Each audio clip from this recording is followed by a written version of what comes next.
Thank you for tuning into the Island Treasures podcast.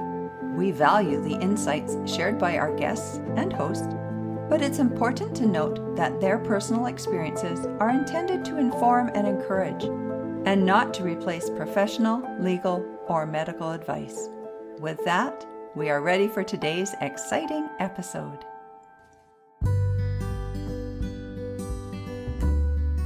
Welcome to Island Treasures, a place for caregivers to hear encouragement from other caregivers who, by sharing their experiences, offer helpful information and resources for your caregiving journey.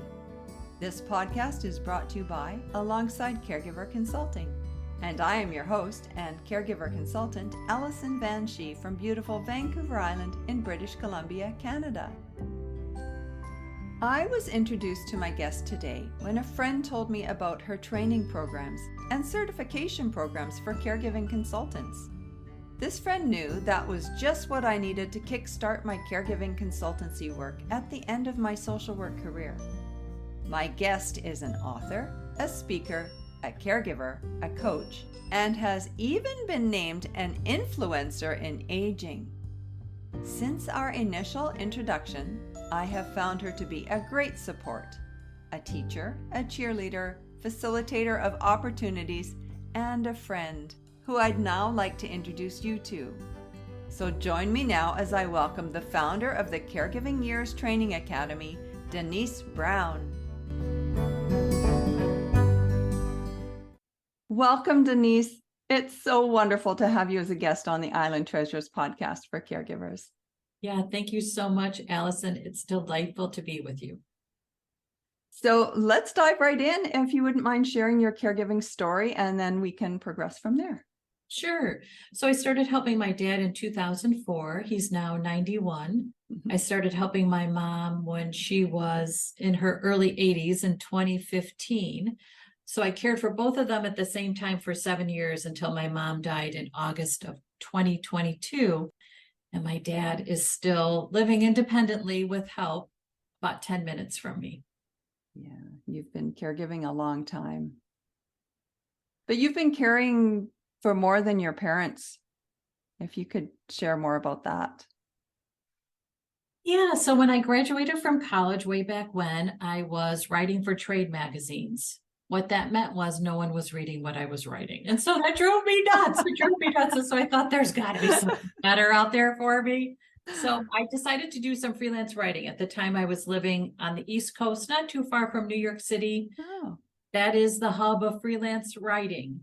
So I was looking for some freelance writing gigs, but I wanted to have some kind of revenue stream coming in. So I started working as part-time at a senior community in a small town in New Jersey along the Delaware River. So what I did was I managed the Meals on Wheels program and the Congregate Meals program. So seniors from this little town, and it was a little town, would come for a hot meal Monday through Friday, and then we would deliver Meals on Wheels.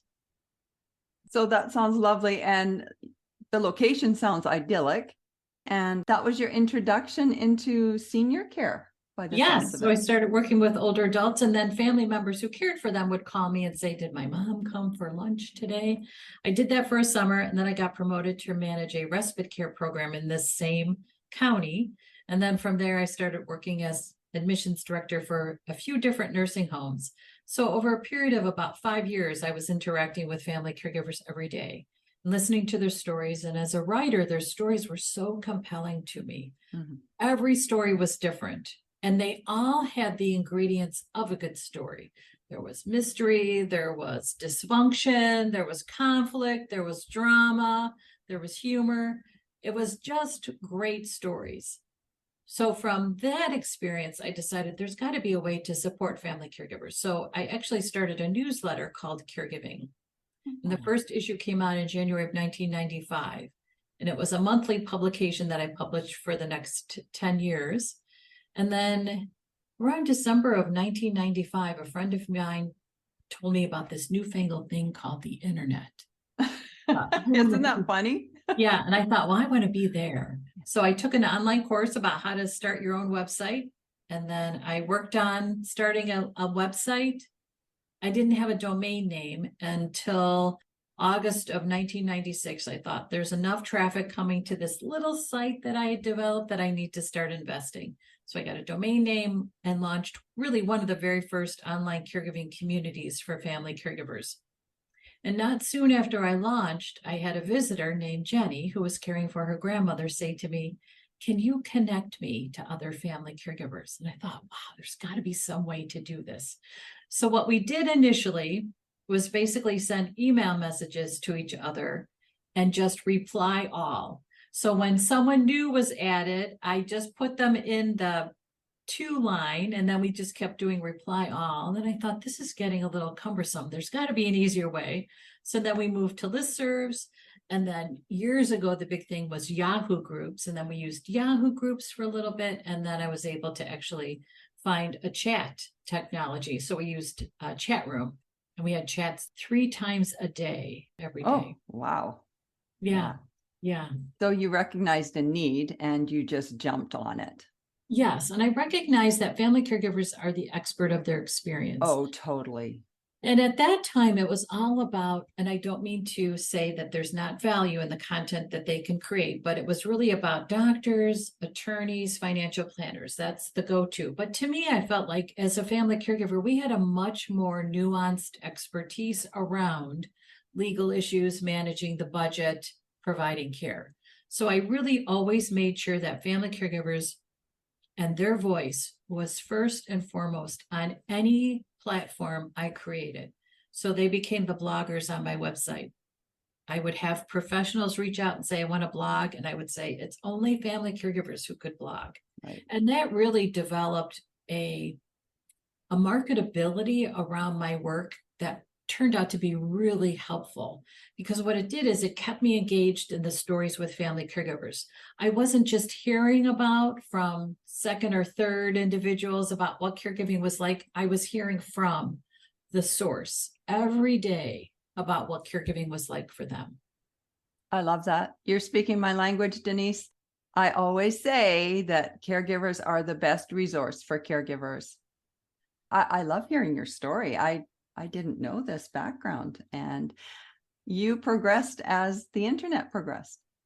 Right. So I actually developed my own website. So I taught myself HTML, and then I taught myself WordPress. And I really got into the world of WordPress, which is a software you could use to launch a website. I was thinking about this the other day. I mean, I would read about WordPress every day. I would be active in communities with others who used WordPress. I just loved it for whatever reason. And I suppose really software is just a language. And I'm always fascinated by language and words. And coding was just a different way to speak a language. And I suppose that's what just drew me into learning it. Kind of had wished that I had gone into computer science when I was in school, but it wasn't something that was ever offered as an option. And everybody who I knew in college that was in computer science would say, oh my God, this is awful. This is terrible. This is just awful. I thought, well, it's awful to be involved in this kind of software. And then when I got into it, I was like, oh my gosh, this is fabulous. This is fun. And the other thing that I learned from software development is that everything starts off as a first version. It's not the last version. And that was really helpful as I started really developing training programs and other kinds of services for family caregivers. I always knew it was where I was starting, but not where I was ending. So when you work with software, you know that there's always an update. There's always a bug that they're fixing. There's always a new feature that they're adding. And that was really helpful for me when I was doing my own stuff, to really take a page out of a software developer's manual, which is you start and you put it out in the world. The only way it gets better, the only way you learn the bugs, the only way you understand the features is by having people use it. So I always put things out into the world to have people tell me what they liked, what needed to change, what needed to be improved. And that is really how things got better for me. That's really cool. And even that builds on your first email exchange and how you developed your addresses and your contacts that you were emailing reply all to. And yeah, you just grew and grew and grew. But isn't that life though? Like we put it out there, and you are very good at helping people be brave, taking that first step. But if you never take that first step, you can't change and you can't evolve and you can't progress. Something else that I did early on was I took risks in front of a smaller audience. Because things went awry. Things, especially with technology, when I was first learning it, things did not go well. And so I had some big blunders, but it was again in front of a smaller audience. And that helped me so that I could figure things out and know how to mitigate risks in front of a larger audience. That was helpful too. So when you start off, you do have to just put yourself out there, which is really one of the worst feelings in the world, because you feel like putting your heart onto a table and saying, judge me. And people can be judgmental and mean, and you have to learn to say, that's a judgmental, mean person. That's not my market. That's not my audience. I'm not going to listen to him or her. I'm going to really listen to the people who are my tribe, who I want to interact with, who I want to be engaged with. I want their feedback. Vulnerability, it's a skill. It's something we have to embrace. And it's hard because it isn't comfortable. Right. It isn't comfortable. Yeah. Except we never get where we want to be if we just choose comfort. And I think of comfort in a little different way. Like there are times in life where we need something that feels comforting, which I think of as healing. And then there's also something that just keeps us in a place of less than ourselves. And sometimes if we get too comfortable in our life, then we stay less than ourselves. We want to challenge ourselves. We want to take that risk, put ourselves out there, because that's where we feel like we're going to flourish. We want to get out there, put ourselves under the spotlight, because that's where the flourishing can happen. So did you ever envision that this is where your adventures would take you when you first started with the Meals on Wheels? Okay, well, so here's the story about that. I was looking for a part-time job. And at that time, now this is pre-internet, so I had the want ads open. And I remember laying on my bedroom floor, the want ads for the local newspaper spread out in front of me, looking, where's the job? Where's the job? And honestly, it was like a flashlight just shown on this ad for a part-time manager of a congregate meal site. Now, I'd never worked with older adults. I'd never worked in social service. I didn't have any of the skills, really, you could say, but it was like I couldn't stop thinking about it. So it was like a flashlight moment. And I told myself, okay, go to bed. And if you wake up thinking about this, then call. And I woke up thinking about it. And so I called. So I knew that there was something to this. And then as I continued to work with family caregivers and started launching different programs and products and my website, I had this idea around how can we stage the caregiving experience. And so in 1997, I started thinking through what are the stages we go through when we're caring for someone. It's not about the caree, but it's about us. What's our experience?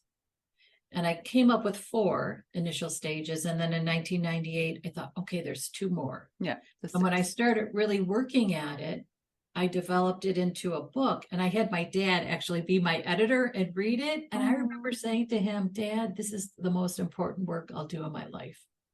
Oh. And he was a part of it. Isn't that wonderful? Yeah. My mom was always my editor too. She would proofread for me. Yeah, that's beautiful. So you wrote the book. That was just your first book. Yes. Yeah. You've written more.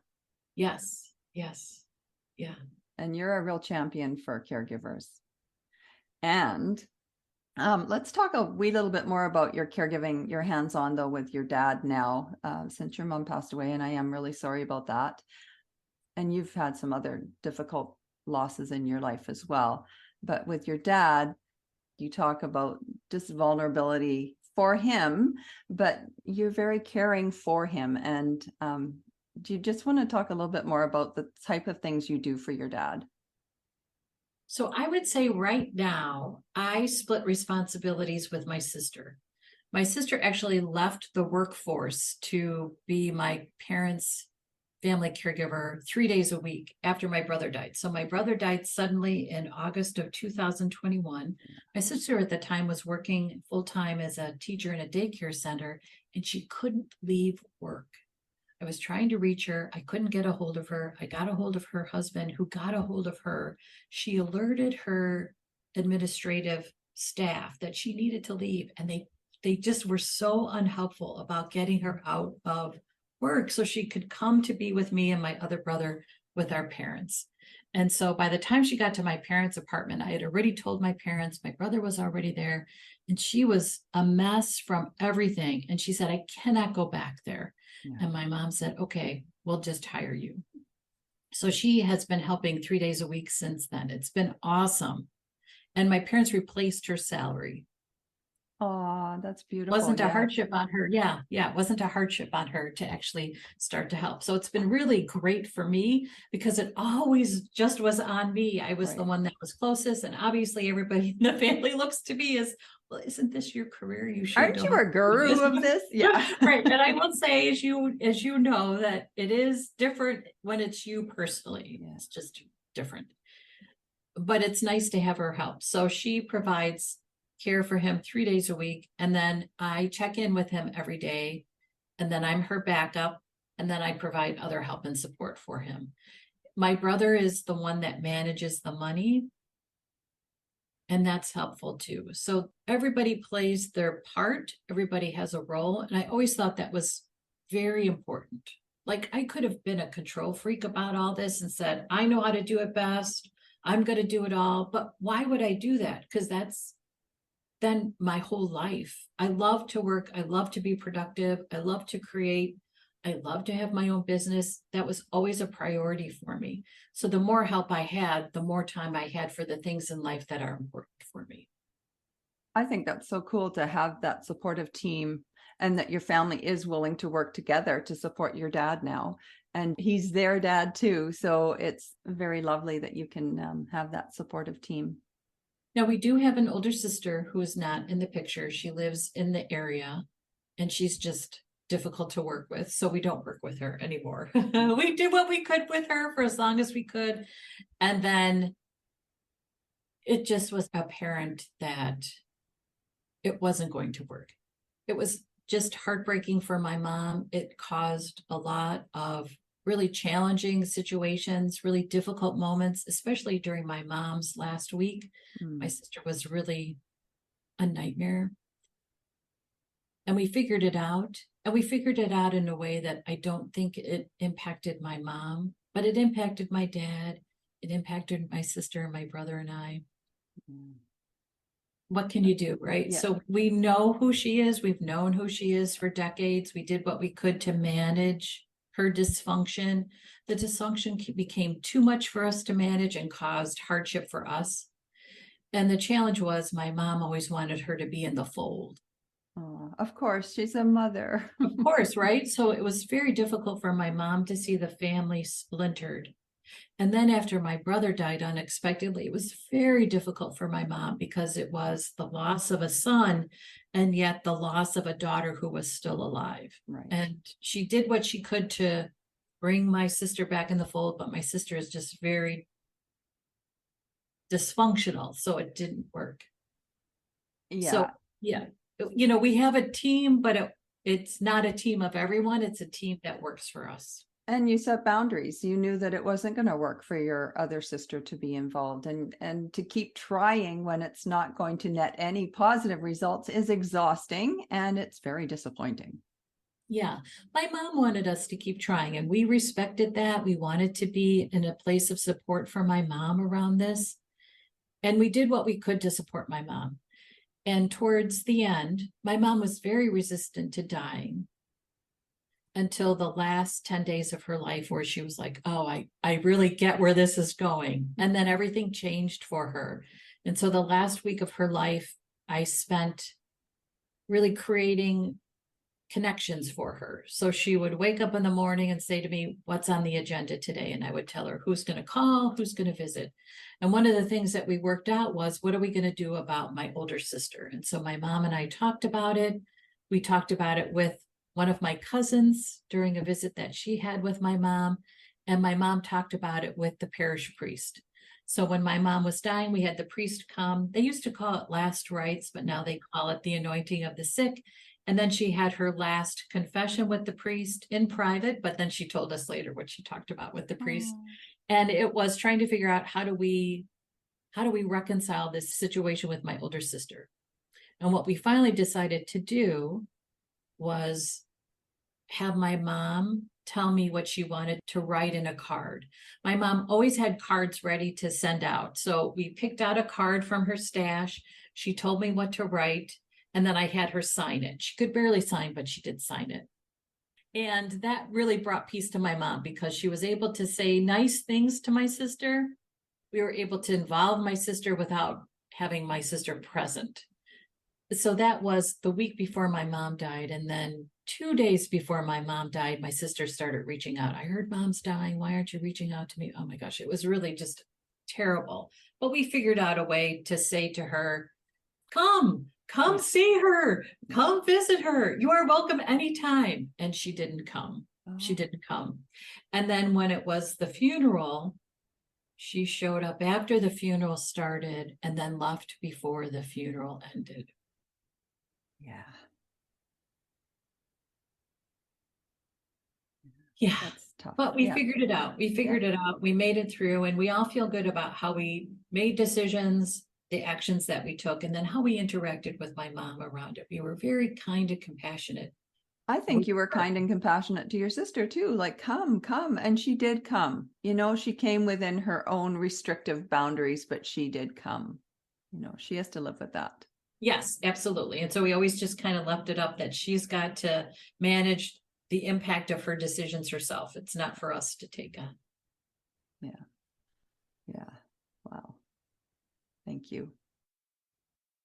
Yeah. So Denise, I'd love for you to share more about what you do now with the Caregiving Years Training Academy and how you've just built so much, and you share so much of your wisdom and your creativity. I've always marveled at your creativity. So please share about what you do now. So I'm actually going to go back in time a little bit to 2015. So interestingly enough, my dad and my mom are critically ill at the same time in the summer of 2015. And I'm also working other jobs to keep my business going. I still hadn't figured out the revenue stream, so it was a little stressful. So my mom was hospitalized. My dad was up all night recovering from his own surgeries, and I was living with them and helping my dad. So I'd been up all night with my dad. And then at the time I was working as a nanny. So then I went to take care of 2 little kids, and I was exhausted. So I was laying on the couch while they were at school, and someone called me, and I picked up my phone, and it was someone who had been to the website and said, I want you to teach me how to deliver the 6 caregiving stages as a workshop. Now, I had tried to do this probably 10 years earlier, and I just hadn't figured out a way to have people feel comfortable delivering the content. And so she walked me through what she would love for me to create that she could buy. I mean, what a gift. Yeah. And that was Sarah Beth, who actually became one of our very first certified caregiving consultants. So I would touch base with her and say, this is what I think I'm going to develop. Does this sound like something that you want? So what I created was a coaching program, really, based on tools I had learned when I went through life coach training in 2004. And then I added in my own insights and concepts around the family caregiver experience. So the certified caregiving consultant training equipped former family caregivers with coaching skills so that they could start their own business. And then I added in the second level, which was the educator training. So if you wanted to take the 6 caregiving stages out into the community and deliver it as a workshop or as a presentation during a conference, you could do it. So the consultant training provided really this foundation so that you felt comfortable sharing the content. So then I launched it in January of 2016 and have continued to provide that training then for the past, 7 years. Yeah, 7.5 years. And what's interesting is I just revised the program again. When I first launched the program, I was approved to provide continuing ed hours for professionals like nurses and social workers. And when I first launched it, I had 8 hours of continuing ed hours I could offer.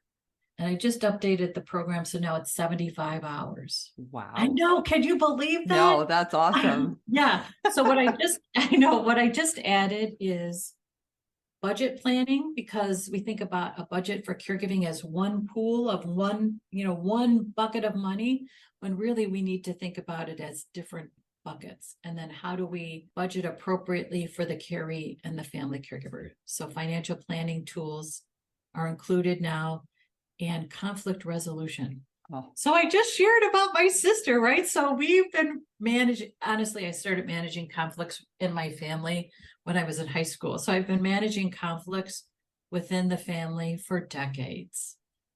Most with my older sister, but some other family members, including my grandmother. Mm. So, and then I've had other conflicts within my professional life.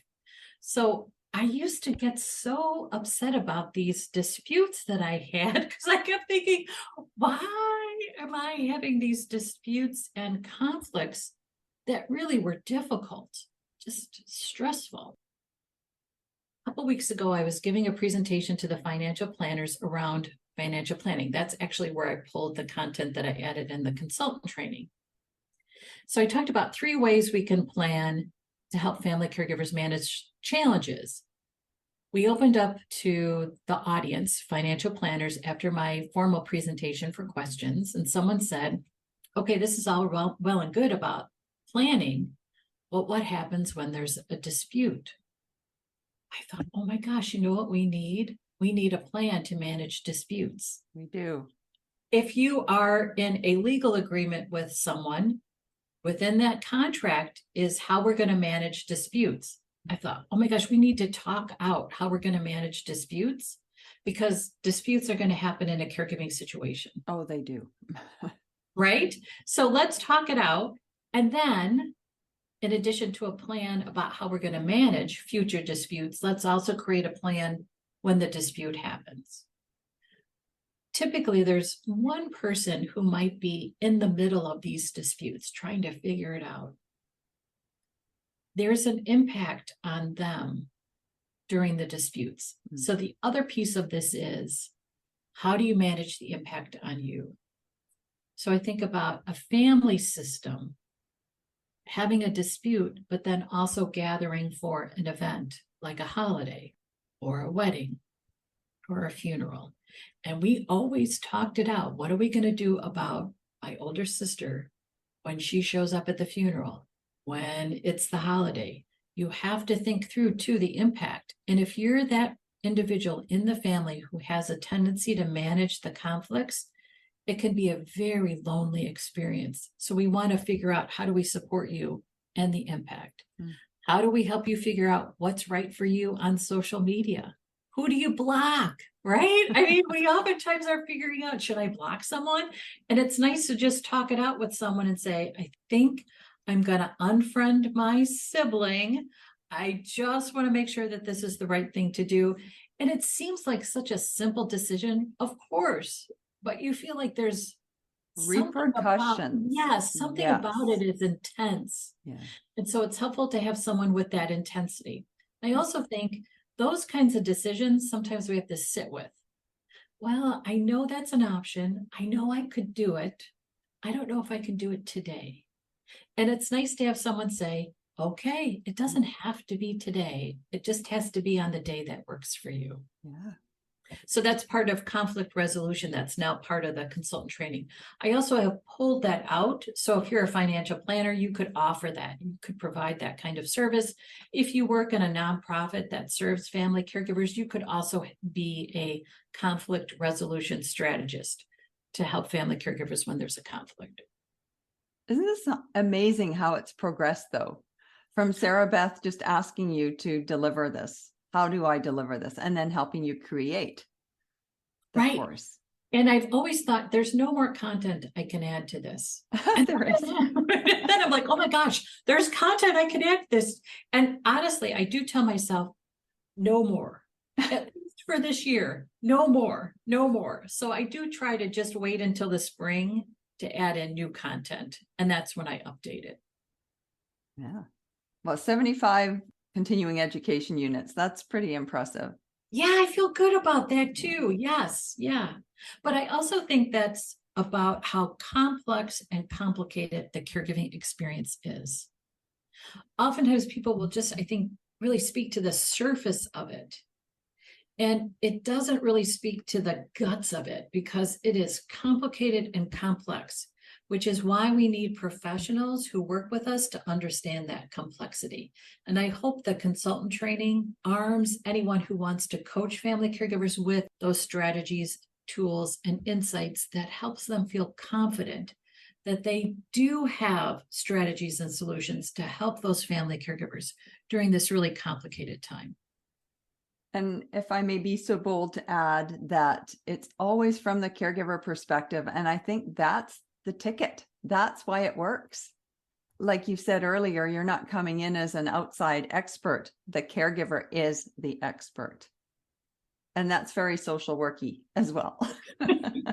Yes, and it's life coachy too, right? So I went to life coach training in 2004 because I was doing all these online support groups and interacting with individuals who I know were going through some of the worst times of their life. And I really wanted to feel like I had the skills to support them. And I thought about social work, nurse, and life coaching was pretty new at that time. And I just so happened to see somewhere I must have been in the newspaper, a little ad that they were doing an introductory workshop around what life coach training is. And I thought, well, I'll just explore that. And when I heard about it and I looked at the curriculum and I knew the timeline, it was 6 months. I thought I can do this and it will be just what I need to support family caregivers. And it was. Yeah, and it was, right? And it is very much of the client, the family caregiver knows the solution. And what we're doing as consultants and coaches is really creating this safe space for a family caregiver to talk honestly so that they can hear their own solution. Exactly. Oftentimes, it's just the noise of the stress that keeps us from knowing what's the right next step. I love that. The noise of the stress. Yeah. Yeah. And it could be stress from situations, stress from relationships, stress from worries. So there's a variety of stresses that cause that noise. Yeah, I really like that. I'm gonna ponder that a little bit more. So Denise, as a caregiver for your dad now, and also the caregiver that cares for all of the caregivers out there, how do you care for yourself? Yeah, so self-care during caregiving is very different. And it depends on what's happening in my caregiving day. So I used to think about the stressful times and what I did for myself when it was really stressful. And I watched Law and Order. And the reason I did that is because there was a beginning and an ending. And typically the good guys won. So I needed to know that the fight was possible. And the fight for the good guys was worth fighting. And I would think about how I would just lay and watch Law and Order reruns. And I would think, well, why didn't I go for a walk? And then I thought, well, I had just been running through the hospital hallways or running in the house or running up and down the stairs. My body was tired. I couldn't go for a walk. I think sometimes we judge ourselves for not being more active or going to the gym, when really there are times during our caregiving experience where we're incredibly active because of what we're doing. And what we need instead is to relax, to enjoy a distraction, to connect to hope. So Law and Order, for whatever reason, was hope for me. So the other times when I feel like I have the energy, I swim, walk. Those are the two big things for me. I do like to spend time with my younger sister and my brother, and I do like to spend time with friends. And I have two friends in particular that I will make sure to connect with regularly. One friend I'll meet for breakfast on Sunday mornings, and she has become a dear friend because she had an unexpected caregiving situation in her family. And so we really talked honestly about what caregiving was like. And it was really helpful. And she would not have been someone, because she was young when caregiving started for her. So it wasn't someone that I thought, oh, she'll have a caregiving experience, we'll be able to connect that way. It became how our connection increased which really was quite lovely to have someone who was going through something very similar. Her mom died a year before my mom, but we were really helping our moms at the end of life at the same time. So the socialization is important. I also think being out in nature is important. And then I do like to have, I guess you would call them strategy sessions, talk out ideas, think about what's possible, consider what could be next in terms of a business idea or a business opportunity. I like to strategize. That is a way for me to take care of myself too. I'm glad you know that about yourself, because I marvel at your creativity. I took Gallup's Strengths Finder assessment in 2013, I think. And one of my strengths was strategy. So I remember that all the time. And I thought, oh, that's so interesting. We actually have that assessment as part of one of our consultant levels. So if you buy up into our silver level, you get the assessment, and then you actually get a coaching session with one of our consultants who actually is trained on helping you figure out what the assessment means. And I think when you're looking at starting a business, it's very intimidating. And it's very helpful if you remember what your strengths are and to follow your strengths, and not to try to turn a weakness into a strength, but to leave your weaknesses alone so that you can focus on your strengths and then use your strengths to find your success. Well said. Knowing what your strengths are is wonderful. Yeah. Well, I know for me, it was very useful to start my business, having the connection with you and just growing with you and through you and learning from you. So I thank you. Oh, you're welcome. You're welcome. It's been good. Very good. So Denise, are you working on anything new within caregiving right now that you'd like to share? Yeah, I am really focused on the 17 caregiving systems. So system navigation is something that we know about. We know that we navigate different systems during our caregiving experience. And typically we think about the healthcare system and the medical system and maybe the provider system. So in the consultant training, I included system navigation as part of what we train on. And when I first added it into the training, it was 5 or 6 systems that I mentioned on a slide. And then I would ask the training program participants, what's a system I missed? And Brianna, who cares for her son, said, nervous system. And I was like, oh my God, that's so obvious. How did I miss that? So then I would continue to ask training program participants about this slide and what was missing. And it made me listen to the stories that family caregivers were telling in a different way. And then I connected to a mom who's caring for her son who has special needs. And she talked about how hard it is to navigate the educational system. And after that call, which was in the fall of 2022, I started to think, I'm missing systems when I talk about all the systems we navigate. So I sat down and I started writing them out. And the first time I wrote them out, I thought, okay, there's 13. And I thought, you know what? I think there's more than that. And then I came up with 15. And then I thought, you know what, I'm missing some. And then I came up with 17. And then I said, stop. And the truth is, there are 17 systems that we navigate. And within one situation, you might navigate 5 or 6 different systems, which is why caregiving is so complex and complicated. So recently, I was part of a program that will be broadcast on PBS stations in the fall of 2023 and in the winter of 2023. And it was a focus on mental well-being. And it was lived experiences that were highlighted. So individuals who sought out mental health treatments or who cared for a family member who needs mental health treatments talked about their experiences. So one of the panelists, Margaret, cares for her daughter. And she shared the experience of what it was like to try to get her daughter help. And she actually had to navigate 12 different systems just to start services, Yeah. So knowing all these systems that we navigate changes how we hear a family caregiver's story. And it helps us hear the complexity. it's important that we collect stories of what it's like to navigate these systems. So we've started collecting stories. So any of your listeners who would like to share a story about what it's like to navigate, please reach out to me because we want to hear your story.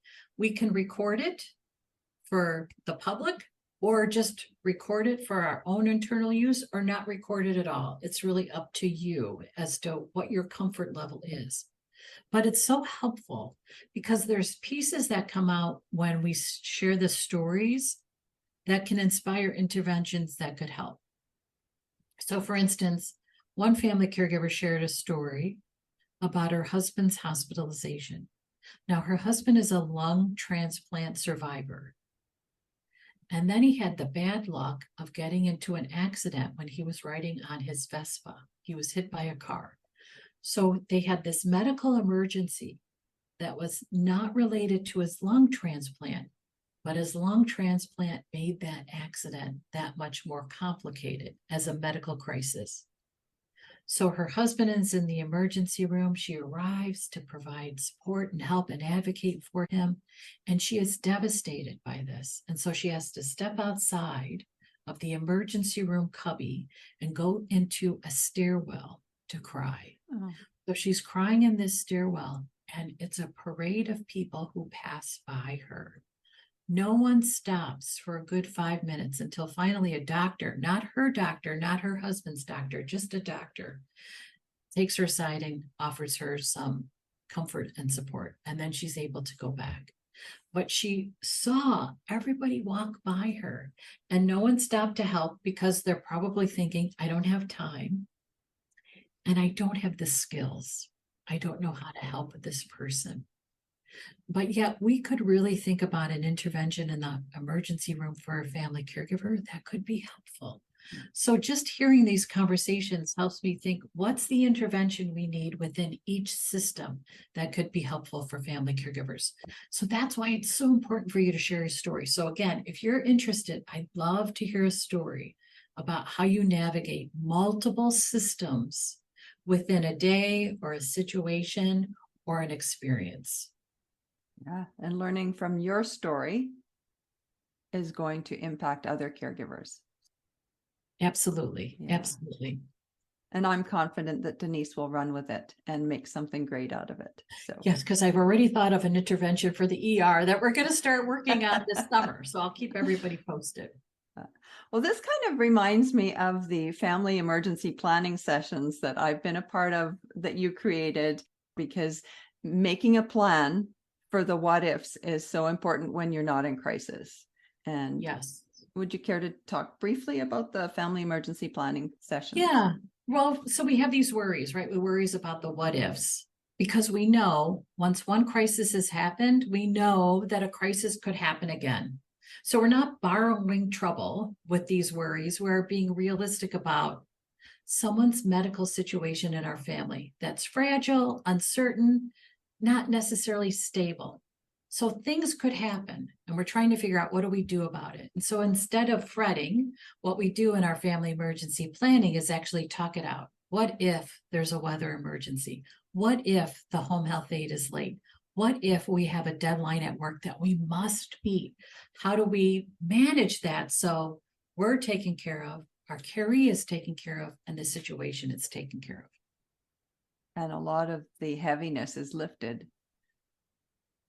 So those sessions are once a month on the fourth Friday of every month. And the fourth Friday, yep, at 1 p.m. Eastern time. And you can join us anytime. You could join us every month if you wanted to. They're free. We have a guide that's available that has our plan, and that's free too. And it's just really thinking through the what ifs so that you don't feel oppressed by the worry, that you feel released with a plan, because every worry needs a plan. Yeah, I'm glad you said that. So Denise, how can folks reach you to get connected with all of these programs? So you can go to my website, which is careyearsacademy.com. Again, it's careyearsacademy.com. The name of my company is the Caregiving Years Training Academy. We also have a community of support. You're welcome to join us there. You can register to join us for workshops and events. and connect with us to tell us how you're doing. And that community is called Caring Our Way. And you can go to caringourway.com to join us. Thank you. That's awesome. So is there a tidbit that you would be willing to share with the listeners about yourself? A fun fact. A fun fact. I once rode my bike for 100 miles over 2 days from downtown Chicago to Michigan. It was fabulous. Were you alone or were you with a group? I was part of a group. I went by myself, but I went with a group, and we stayed overnight at the midway point and then finished up the next day. It was fun. It was fun. Wow, that's incredible. And did you have to ride back, or was there transportation back? So what I did actually was, once we got to Michigan, I stayed a couple extra nights and I just took the train home with my bike. Oh, fun. Yeah, that is a fun fact. Thank you for sharing that. You're welcome. Yeah, so that's great. I do encourage folks to reach out to you, Denise. You have been a great support for me and a great leader. So I just thank you. And I thank you for sharing things today that I knew nothing about.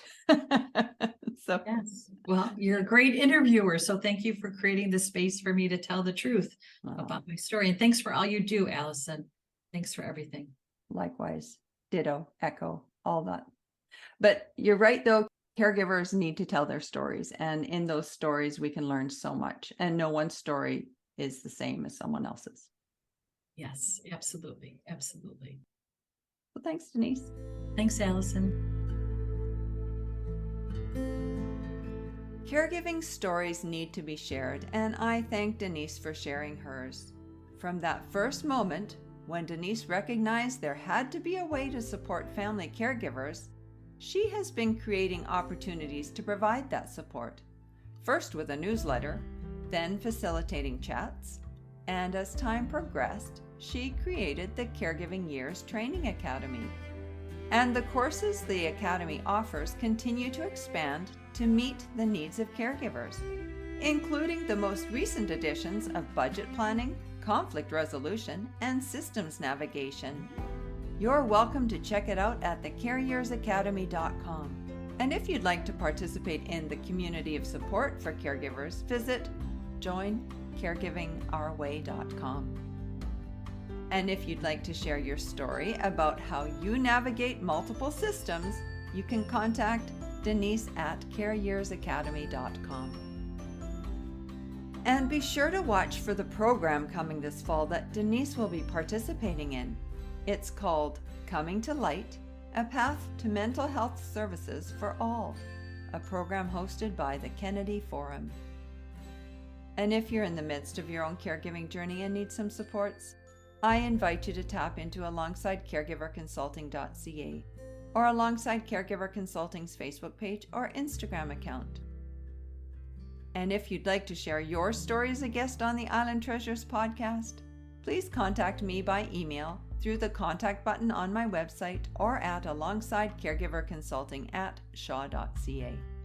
And thank you for tuning in today, and to Denise Brown for sharing your caregiving story, your strategies, and insights to help equip family caregivers. If you don't want to miss future episodes, be sure to subscribe to the Island Treasures podcasts. See you next episode.